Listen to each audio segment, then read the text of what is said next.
различните за да оставам простор за ваше на комората на исламската революция, што исто така возможно да западно економски работи кои што постојат во Библи.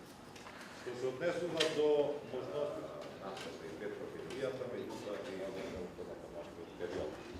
Ви благодарам, почитуван председател на Стопанската комора на Република Македонија, господин Бранко Азојски, почитуван председател на Иранската комора за трговија, индустрија, рударство и земјоделство, господин Голам Хосеин Шафеи, почитуван амбасадор на Исламската република Иран во Република Македонија, негова екселенција Хосеин Карими, почитуван колега во владата на Република Македонија, министер Аднан Ќахил, одговорен за инвестиции од земјите од Блискиот исток во кој што спаѓа и Среден исток во кој што спаѓа и Иран.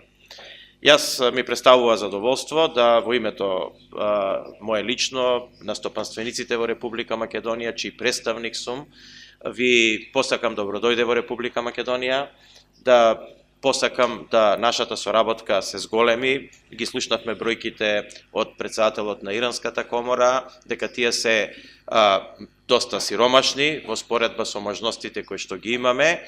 Македонија е мала држава, само 2 милиона жители, меѓутоа Иран е голема држава со 80 милиони потенцијални потрошувачи. Во таа смисла за нас е голем предизвик да можеме да ја зголемиме соработката во двата правци, поготово што мислиме дека и едната и другата страна имаат што да понудат.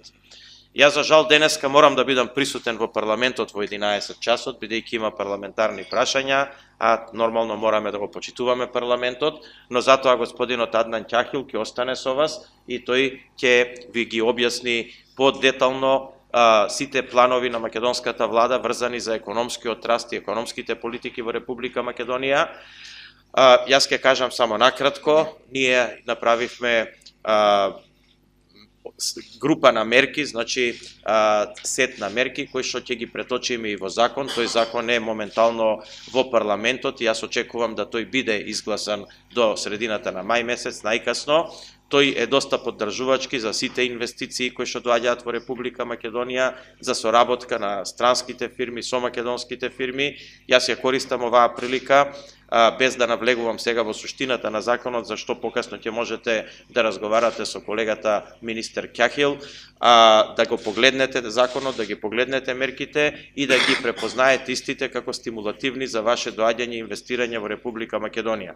Од друга страна, тие мерки се исто така доста поддржувачки и за извозно ориентираните компании од Република Македонија и цениме дека има добри и квалитетни производи во Македонија кои што можат да се најдат на иранскиот пазар. Јас вас сите лично ве замолувам да ја зголемите таа соработка, да бидете посветени во наоѓањето на компании во Република Македонија со кои што ќе можете да соработувате и да отворите колку што е можно поголем простор за македонски производи на вашиот почитуван и голем пазар.